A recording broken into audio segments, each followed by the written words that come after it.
India's largest digital media network Suman టీవీతో చేతులు కలపండి. ఫ్రాంచైజ్ ద్వారా లోకల్ మీడియా పార్ట్నర్ అవ్వండి.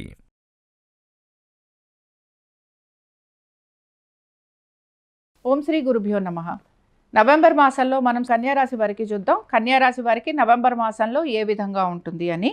సరే, కన్యారాశి వారికి కనుక మనం చూసాము అనంటే అట్లీస్ట్ వీళ్ళు ఆర్థికంగా అనుకూలత రావాలి అనంటే 29వ తారీఖు నవంబరు రావాల్సిందే. సో మెయిన్గా ఇది మనం చెప్పుకుంటున్నాము. రెండో విషయం ఏమిటి అనంటే ఆస్తుల గురించి గనక మనం మాట్లాడుకుంటే ఇక్కడ వీళ్ళు గనక ఏమైనా ప్రాపర్టీస్ లాంటివి డిస్పోజ్ చేయాలి అనంటే ఇప్పుడు చాలా చక్కటి టైం నడుస్తోందండి. ఆస్తులు అమ్మకానికి పెట్టుకోవడానికి 17వ తారీఖు వరకు అనుకూలంగా ఉంటుంది. ఆస్తులు కొనటం కూడా మాట్లాడుతూ ఉంటాము, బట్ కొన్ని రాసుల వాళ్ళు ఆస్తులు కొంచెం డిస్పోజ్ చేసేందుకు అవకాశాలు ఎక్కువగా ఉన్నాయి. కాబట్టి వీళ్ళకి గనక ఆస్తిపాస్తుల గురించి వీళ్ళు ఏమైనా సరే అడ్జస్ట్మెంట్ చేసుకోవాలన్నా, డిస్పోజ్ చేయాలనుకున్నా, ఎవరికైనా అమ్మాలనుకున్నా ఏవో ఒక కారణాలు ఉంటాయి. ఆ కారణాల ప్రకారం మనం చూసుకుంటే 17వ తారీఖు వరకు వీరికి అనుకూలంగా ఉండబోతోంది. కాబట్టి ఈ నెల 17 వరకు కూడా ఆస్తుల గురించి వీరు డెసిషన్స్ తీసుకోవచ్చు. సరే, తర్వాత ఆరోగ్యం అనేది మాత్రం జాగ్రత్త వహించాల్సిందే. సీనియర్ సిటిజన్స్ కూడా వాళ్ళ ఆరోగ్యం గురించి జాగ్రత్తలు తీసుకోవాలి. చాలా మేజర్ ఇబ్బందులు ఉంటాయని అయితే నేను చెప్పటం లేదు, కానీ కొంచెం జాగ్రత్త వహించడంలో ఇబ్బంది ఏమీ ఉండదు. సరే, ఉద్యోగస్తులు ఎవరైతే ఉన్నారో వీరి పరిస్థితి ఏమిటి అనేది మనం చూద్దాం. ఉద్యోగస్తులకి 6వ తారీఖు తర్వాత నుంచి కూడా వీరికి అనుకూలత అనేది కనపడుతోంది. అలాగే ఇక్కడ ఆర్థికంగా కూడా వీరికి బాగుంటుందని మనం చెప్పుకోవచ్చు. దీంతోపాటు వీరికి ప్రయాణాలు అధికంగా ఉంటాయి అని కూడా మనం చెప్పుకోవచ్చు. ముఖ్యంగా ఉద్యోగ ప్రయత్నాలు ఎవరైతే చేస్తున్నారో వాళ్ళందరికీ కూడా ఈ పీరియడ్ చాలా వరకు బాగుంటుంది. 29వ తారీఖు తర్వాత మాత్రమే ఆర్థికమైన అనుకూలత అనేది కనపడుతోంది. అలాగే ఇక్కడ ఏంటంటే బేసిక్గా ఈ రాశి వారికి కొన్ని రకాల ప్రాబ్లమ్స్ స్టార్ట్ అవుతాయి. కాబట్టి కొంచెం జాగ్రత్త వహించాలి. లోవర్ పార్ట్ ఆఫ్ ద బాడీలో ఎక్కువగా ప్రాబ్లమ్స్ ఉంటాయి. కాబట్టి ఈ విషయాల్లో కొంచెం జాగ్రత్తలు తీసుకోవటంలో ఇబ్బంది లేదు. కిడ్నీస్ అనుకుందాం, యూరినరీ ఇన్ఫెక్షన్స్ అనుకుందాం, లార్జ్ ఇంటెస్టైన్ అనుకుందాం, కాన్స్టిపేషన్ ప్రాబ్లమ్స్ అనుకుందాం, ఇలాంటివి వస్తూ ఉంటాయి. ఆడపిల్లలు కొంచెం టీనేజ్లో ఉన్న వాళ్ళకైతే పింపుల్స్ అందాం, యాక్నే అందాం, హెయిర్ ఫాల్ అందాం, ఇలాంటి ప్రాబ్లమ్స్. అదే స్త్రీలు కొంచెం పెద్దవారు అరౌండ్ 45, 50 వీళ్ళందరికీ కొంచెం మెనోపాజల్ ఇబ్బందులు. అదే అంతకంటే చిన్నవాళ్ళు ఎవరైతే ఉంటారో వారికి కన్సీవింగ్ ఇష్యూస్ ఇలాంటివి ఉంటాయి. కాబట్టి ఏంటంటే కొంచెం ఈ ప్రాబ్లమ్స్ అన్నీ కూడా కొంచెం 29వ తారీఖు వరకు ఉంటాయి. తర్వాత నెమ్మదిగా సబ్సైడ్ అవుతూ ఉంటాయి. కానీ బట్ జనరల్లీ ఎవరికైతే మనకి ఈ రాశిలో వాళ్ళు జన్మించినప్పుడు ఎవరికైతే కన్యా రాశిలో ముఖ్యంగా శుక్రుడు ఉంటాడో లేదా బుధుడు ఉంటాడో, అక్కడే కేతు కూడా ఉంటాడో, వాళ్ళకి ఖచ్చితంగా ప్రాబ్లమ్స్ అనేవి వస్తాయన్నమాట. అందుకని ఏంటంటే మనం ఏడాదిన్నర కాలం కూడా చూసుకుంటూ నవంబర్లో కూడా ఈ రాశి వారికి ఏ విధంగా ఉంటుంది అని అనలైజ్ చేస్తున్నాం. కాబట్టి బేసిక్గా చెప్పే విషయం ఏంటి అని అంటే వర్క్ రిలేటెడ్గా అయితే కొంచెం ప్రోగ్రెసివ్గా ఉంటుందనే మనం చెప్పుకోవచ్చు. ఆర్థికంగా వీరికి అనుకూలత అనేది కొంచెం రాబోతోంది. ఉద్యోగస్తులు ఎవరైతే ఉన్నారో, వ్యాపారస్తులు ఎవరైతే ఉన్నారో వారికి కూడా మెయిన్గా వ్యాపారస్తులు అయితే వెయిట్ చేయాల్సిందే. ఎప్పటి వరకు వెయిట్ చేయాలి? నవంబర్ వరకు. ఆల్మోస్ట్ మనం నవంబర్కి వచ్చేసాం. మరి వ్యాపారస్తులకి ఏ విధంగా ఉంటుంది అనేది చూద్దాం. వ్యాపారస్తులకి గనక మనం చూసుకుంటే కొంచెం వ్యాపారస్తులు అయితే వెయిట్ చేయాల్సిన పరిస్థితి కనపడుతోంది, అట్లీస్ట్ టిల్ డిసెంబర్. కాబట్టి డిసెంబర్ వరకు వీళ్ళు వెయిట్ చేయాలి, తప్పదు. కొంచెం పనులు జరుగుతూ ఉంటాయి కానీ స్లోగా జరుగుతూ ఉంటాయి అన్నమాట, అంత ఫాస్ట్గా జరగవు వీళ్ళకి. కాబట్టి వ్యాపారస్తులకి మనం చాలా అనుకూలంగా ఉందని అయితే చెప్పుకోవట్లేదు. ఉద్యోగస్తులకి పర్వాలేదని చెప్పుకుంటున్నాం.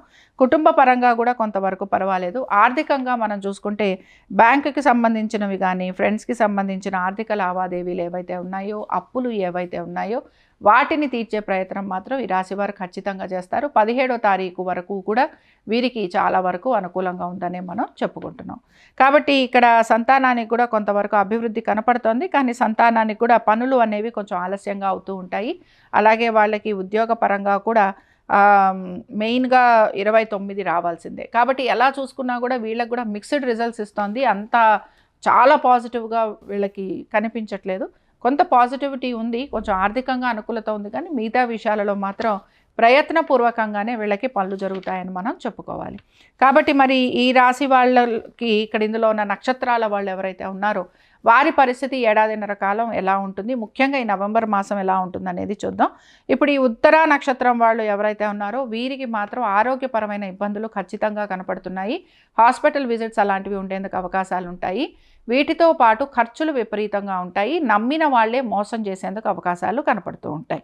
అలాగే హస్త నక్షత్రం వాళ్ళకి ఏంటంటే పట్టుదలతోటి సాధించేందుకు అవకాశాలు ఎక్కువగా ఉన్నాయి. అలాగే వాళ్ళ లాంగ్ టర్మ్ ప్లానింగ్ కానీ, వాళ్ళు ఏమైనా సరే ఏ పని అనుకుంటే ఆ పనులన్నీ కూడా వాళ్ళు పట్టుదలతోటి సాధిస్తారు. కొన్ని డెసిషన్స్ తీసుకోవాల్సిన పరిస్థితులు కనపడుతున్నాయి. అలాగే ఆర్థికంగా కూడా వీరికి 17వ తారీఖు వరకు కొంత అనుకూలత అనేది కనపడుతోంది. ఇంకా చిత్తా నక్షత్రం కనుక మనం చూసుకున్నాము అనంటే వీరికి మనసులో విపరీతమైన వ్యధ, బాధ, దిగులు ఇలాంటివి ఎక్కువ కనపడుతున్నాయి. అలాగే వీరు కూడా కొంతవరకు ఆరోగ్యపరంగా జాగ్రత్త తీసుకోవటం అనేది అవసరము. అనుకోని పరిస్థితులు ఎదుర్కోవాల్సిన పరిస్థితులు కనపడుతున్నాయి. అనుకోని విపత్కర పరిస్థితులు అని కూడా మనం అనుకోవచ్చు. ఒక రకంగా మనం ఒక పని చేయబోతే ఇంకొక నెగటివ్ ఇంపాక్ట్ అనేది ఎక్కువగా చూపిస్తూ ఉంటుంది. కాబట్టి ఇలాంటి వాటిల్లో కొంచెం ఆలోచించి జాగ్రత్తలు తీసుకోవాలి. కాబట్టి ఈ చిత్తా నక్షత్రం వారు ఈ విషయంలో జాగ్రత్తగా ఉండండి. అలాగే ఈ రాశి వారు ఎటువంటి పరిహారం చేయాలి? వీళ్ళు మాత్రం శివారాధన చేసుకుంటూ రావటం, లేదా అసలు కన్యారాశి వాళ్ళు ఇప్పుడు శివుడిని ఆరాధించే వాళ్ళు శివుడిని ఆరాధించండి. విష్ణువు ఆరాధన ఇంకా వీళ్ళకి మంచి ఫలితాలు ఇస్తుంది. విష్ణువు ఆరాధన చేస్తూ ఉండండి. అలాగే ముఖ్యంగా ప్రతిరోజు కూడా విష్ణువు అష్టోత్తరం చదువుతూ ఉండండి. అలాగే లక్ష్మీ అష్టోత్తరం చేస్తూ ఉండండి. తప్పనిసరిగా ఆర్థికంగా అనుకూలత ఉంటుంది. స్వామివారి అనుగ్రహం ఉంటే అమ్మవారి అనుగ్రహం మన మీద ఖచ్చితంగా ఉంటుంది. కాబట్టి ఏంటంటే విష్ణు అష్టోత్తరము, లక్ష్మీ అష్టోత్తరము మీరు గనక ఈ మాసం అంతా చేశారు అని అంటే ఖచ్చితంగా మంచి మార్పులు కలిగేందుకు అవకాశాలు ఉంటాయి. సరే, కన్యారాశి వారికి గనక మనం చూసాము అనంటే అట్లీస్ట్ వీళ్ళు ఆర్థికంగా అనుకూలత రావాలి అనంటే 29వ తారీఖు నవంబరు రావాల్సిందే. సో మెయిన్గా ఇది మనం చెప్పుకుంటున్నాము. రెండో విషయం ఏమిటి అనంటే ఆస్తుల గురించి గనక మనం మాట్లాడుకుంటే ఇక్కడ వీళ్ళు గనక ఏమైనా ప్రాపర్టీస్ లాంటివి డిస్పోజ్ చేయాలి అనంటే ఇప్పుడు చాలా చక్కటి టైం నడుస్తోందండి. ఆస్తులు అమ్మకానికి పెట్టుకోవడానికి 17వ తారీఖు వరకు అనుకూలంగా ఉంటుంది. ఆస్తులు కొనటం కూడా మాట్లాడుతూ ఉంటాము. బట్ కొన్ని రాసుల వాళ్ళు ఆస్తులు కొంచెం డిస్పోజ్ చేసేందుకు అవకాశాలు ఎక్కువగా ఉన్నాయి. కాబట్టి వీళ్ళకి గనక ఆస్తిపాస్తుల గురించి వీళ్ళు ఏమైనా సరే అడ్జస్ట్మెంట్ చేసుకోవాలన్నా, డిస్పోజ్ చేయాలనుకున్నా, ఎవరికైనా అమ్మాలనుకున్నా ఏవో ఒక కారణాలు ఉంటాయి. ఆ కారణాల ప్రకారం మనం చూసుకుంటే 17వ తారీఖు వరకు వీరికి అనుకూలంగా ఉండబోతోంది. కాబట్టి ఈ నెల 17 వరకు కూడా ఆస్తుల గురించి వీరు డెసిషన్స్ తీసుకోవచ్చు. సరే, తర్వాత ఆరోగ్యం అనేది మాత్రం జాగ్రత్త వహించాల్సిందే. సీనియర్ సిటిజన్స్ కూడా వాళ్ళ ఆరోగ్యం గురించి జాగ్రత్తలు తీసుకోవాలి. చాలా మేజర్ ఇబ్బందులు ఉంటాయని అయితే నేను చెప్పటం లేదు, కానీ కొంచెం జాగ్రత్త వహించడంలో ఇబ్బంది ఏమీ ఉండదు. సరే, ఉద్యోగస్తులు ఎవరైతే ఉన్నారో వీరి పరిస్థితి ఏమిటి అనేది మనం చూద్దాం. ఉద్యోగస్తులకి 6వ తారీఖు తర్వాత నుంచి కూడా వీరికి అనుకూలత అనేది కనపడుతోంది. అలాగే ఇక్కడ ఆర్థికంగా కూడా వీరికి బాగుంటుందని మనం చెప్పుకోవచ్చు. దీంతోపాటు వీరికి ప్రయాణాలు అధికంగా ఉంటాయి అని కూడా మనం చెప్పుకోవచ్చు. ముఖ్యంగా ఉద్యోగ ప్రయత్నాలు ఎవరైతే చేస్తున్నారో వాళ్ళందరికీ కూడా ఈ పీరియడ్ చాలా వరకు బాగుంటుంది. 29వ తారీఖు తర్వాత మాత్రమే ఆర్థికమైన అనుకూలత అనేది కనపడుతోంది. అలాగే ఇక్కడ ఏంటంటే బేసిక్గా ఈ రాశి వారికి కొన్ని రకాల ప్రాబ్లమ్స్ స్టార్ట్ అవుతాయి. కాబట్టి కొంచెం జాగ్రత్త వహించాలి. లోవర్ పార్ట్ ఆఫ్ ద బాడీలో ఎక్కువగా ప్రాబ్లమ్స్ ఉంటాయి. కాబట్టి ఈ విషయాల్లో కొంచెం జాగ్రత్తలు తీసుకోవటంలో ఇబ్బంది లేదు. కిడ్నీస్ అనుకుందాం, యూరినరీ ఇన్ఫెక్షన్స్ అనుకుందాం, లార్జ్ ఇంటెస్టైన్ అనుకుందాం, కాన్స్టిపేషన్ ప్రాబ్లమ్స్ అనుకుందాం, ఇలాంటివి వస్తూ ఉంటాయి. ఆడపిల్లలు కొంచెం టీనేజ్లో ఉన్న వాళ్ళకైతే పింపుల్స్ అందాం, యాక్నే అందాం, హెయిర్ ఫాల్ అందాం, ఇలాంటి ప్రాబ్లమ్స్. అదే స్త్రీలు కొంచెం పెద్దవారు అరౌండ్ 45, 50 వీళ్ళందరికీ కొంచెం మెనోపాజల్ ఇబ్బందులు. అదే అంతకంటే చిన్నవాళ్ళు ఎవరైతే ఉంటారో వారికి కన్సీవింగ్ ఇష్యూస్ ఇలాంటివి ఉంటాయి. కాబట్టి ఏంటంటే కొంచెం ఈ ప్రాబ్లమ్స్ అన్నీ కూడా కొంచెం 29వ తారీఖు వరకు ఉంటాయి. తర్వాత నెమ్మదిగా సబ్సైడ్ అవుతూ ఉంటాయి. కానీ బట్ జనరల్లీ ఎవరికైతే మనకి ఈ రాశిలో వాళ్ళు జన్మించినప్పుడు ఎవరికైతే కన్యా రాశిలో ముఖ్యంగా శుక్రుడు ఉంటాడో లేదా బుధుడు ఉంటాడో అక్కడే కేతు కూడా ఉంటాడో వాళ్ళకి ఖచ్చితంగా ప్రాబ్లమ్స్ అనేవి వస్తాయన్నమాట. అందుకని ఏంటంటే మనం ఏడాదిన్నర కాలం కూడా చూసుకుంటూ నవంబర్లో కూడా ఈ రాశి వారికి ఏ విధంగా ఉంటుంది అని అనలైజ్ చేస్తున్నాం. కాబట్టి బేసిక్గా చెప్పే విషయం ఏంటి అని అంటే వర్క్ రిలేటెడ్గా అయితే కొంచెం ప్రోగ్రెసివ్గా ఉంటుందనే మనం చెప్పుకోవచ్చు. ఆర్థికంగా వీరికి అనుకూలత అనేది కొంచెం రాబోతుంది. ఉద్యోగస్తులు ఎవరైతే ఉన్నారో, వ్యాపారస్తులు ఎవరైతే ఉన్నారో వారికి కూడా మెయిన్గా వ్యాపారస్తులు అయితే వెయిట్ చేయాల్సిందే. ఎప్పటి వరకు వెయిట్ చేయాలి? నవంబర్ వరకు. ఆల్మోస్ట్ మనం నవంబర్కి వచ్చేసాం.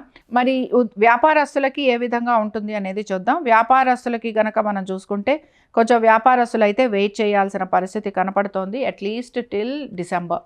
కాబట్టి డిసెంబర్ వరకు వీళ్ళు వెయిట్ చేయాలి, తప్పదు. కొంచెం పనులు జరుగుతూ ఉంటాయి కానీ స్లోగా జరుగుతూ ఉంటాయి అన్నమాట, అంత ఫాస్ట్గా జరగవు వీళ్ళకి. కాబట్టి వ్యాపారస్తులకి మనం చాలా అనుకూలంగా ఉందని అయితే చెప్పుకోవట్లేదు. ఉద్యోగస్తులకి పర్వాలేదని చెప్పుకుంటున్నాం. కుటుంబ పరంగా కూడా కొంతవరకు పర్వాలేదు. ఆర్థికంగా మనం చూసుకుంటే బ్యాంకుకి సంబంధించినవి కానీ ఫ్రెండ్స్కి సంబంధించిన ఆర్థిక లావాదేవీలు ఏవైతే ఉన్నాయో, అప్పులు ఏవైతే ఉన్నాయో వాటిని తీర్చే ప్రయత్నం మాత్రం ఈ రాశి వారు ఖచ్చితంగా చేస్తారు. 17వ తారీఖు వరకు కూడా వీరికి చాలా వరకు అనుకూలంగా ఉందనే మనం చెప్పుకుంటున్నాం. కాబట్టి ఇక్కడ సంతానానికి కూడా కొంతవరకు అభివృద్ధి కనపడుతోంది. కానీ సంతానానికి కూడా పనులు అనేవి కొంచెం ఆలస్యంగా అవుతూ ఉంటాయి. అలాగే వాళ్ళకి ఉద్యోగపరంగా కూడా మెయిన్గా 29 రావాల్సిందే. కాబట్టి ఎలా చూసుకున్నా కూడా వీళ్ళకి కూడా మిక్స్డ్ రిజల్ట్స్ ఇస్తోంది. అంత చాలా పాజిటివ్గా వీళ్ళకి కనిపించట్లేదు. కొంత పాజిటివిటీ ఉంది, కొంచెం ఆర్థికంగా అనుకూలత ఉంది, కానీ మిగతా విషయాలలో మాత్రం ప్రయత్నపూర్వకంగానే వీళ్ళకి పనులు జరుగుతాయని మనం చెప్పుకోవాలి. కాబట్టి మరి ఈ రాశి వాళ్ళకి ఇక్కడ ఇందులో ఉన్న నక్షత్రాల వాళ్ళు ఎవరైతే ఉన్నారో వారి పరిస్థితి ఏడాదిన్నర కాలం ఎలా ఉంటుంది, ముఖ్యంగా ఈ నవంబర్ మాసం ఎలా ఉంటుంది అనేది చూద్దాం. ఇప్పుడు ఈ ఉత్తరా నక్షత్రం వాళ్ళు ఎవరైతే ఉన్నారో వీరికి మాత్రం ఆరోగ్యపరమైన ఇబ్బందులు ఖచ్చితంగా కనపడుతున్నాయి. హాస్పిటల్ విజిట్స్ అలాంటివి ఉండేందుకు అవకాశాలు ఉంటాయి. వీటితో పాటు ఖర్చులు విపరీతంగా ఉంటాయి. నమ్మిన వాళ్ళే మోసం చేసేందుకు అవకాశాలు కనపడుతూ ఉంటాయి. అలాగే హస్తా నక్షత్రం వాళ్ళకి ఏంటంటే పట్టుదలతోటి సాధించేందుకు అవకాశాలు ఎక్కువగా ఉన్నాయి. అలాగే వాళ్ళ లాంగ్ టర్మ్ ప్లానింగ్ కానీ వాళ్ళు ఏమైనా సరే ఏ పని అనుకుంటే ఆ పనులన్నీ కూడా వాళ్ళు పట్టుదలతోటి సాధిస్తారు. కొన్ని డెసిషన్స్ తీసుకోవాల్సిన పరిస్థితులు కనపడుతున్నాయి. అలాగే ఆర్థికంగా కూడా వీరికి 17వ తారీఖు వరకు కొంత అనుకూలత అనేది కనపడుతోంది. ఇంకా చిత్తా నక్షత్రం కనుక మనం చూసుకున్నాము అనంటే వీరికి మనసులో విపరీతమైన వ్యధ, బాధ, దిగులు ఇలాంటివి ఎక్కువ కనపడుతున్నాయి. అలాగే వీరు కూడా కొంతవరకు ఆరోగ్యపరంగా జాగ్రత్త తీసుకోవటం అనేది అవసరము. అనుకోని పరిస్థితులు ఎదుర్కోవాల్సిన పరిస్థితులు కనపడుతున్నాయి. అనుకోని విపత్కర పరిస్థితులు అని కూడా మనం అనుకోవచ్చు. ఒక రకంగా మనం ఒక పని చేయబోతే ఇంకొక నెగటివ్ ఇంపాక్ట్ అనేది ఎక్కువగా చూపిస్తూ ఉంటుంది. కాబట్టి ఇలాంటి వాటిల్లో కొంచెం ఆలోచించి జాగ్రత్తలు తీసుకోవాలి. కాబట్టి ఈ చిత్తా నక్షత్రం వారు ఈ విషయంలో జాగ్రత్తగా ఉండండి. అలాగే ఈ రాశి వారు ఎటువంటి పరిహారం చేయాలి? వీళ్ళు మాత్రం శివారాధన చేసుకుంటూ రావటం, లేదా అసలు కన్యారాశి వాళ్ళు ఇప్పుడు శివుడిని ఆరాధించే వాళ్ళు శివుడిని ఆరాధించండి. విష్ణువు ఆరాధన ఇంకా వీళ్ళకి మంచి ఫలితాలు ఇస్తుంది. విష్ణువు ఆరాధన చేస్తూ ఉండండి. అలాగే ముఖ్యంగా ప్రతిరోజు కూడా విష్ణువు అష్టోత్తరం చదువుతూ ఉండండి. అలాగే లక్ష్మీ అష్టోత్తరం చేస్తూ ఉండండి. తప్పనిసరిగా ఆర్థికంగా అనుకూలత ఉంటుంది. స్వామివారి అనుగ్రహం ఉంటే అమ్మవారి అనుగ్రహం మన మీద ఖచ్చితంగా ఉంటుంది. కాబట్టి ఏంటంటే విష్ణు అష్టోత్తరము, లక్ష్మీ అష్టోత్తరము మీరు గనక ఈ మాసం అంతా చేశారు అనంటే ఖచ్చితంగా మంచి మార్పులు కలిగేందుకు అవకాశాలు ఉంటాయి. ఇవి కన్యారాశి వారి ఫలితాలు. శుభం.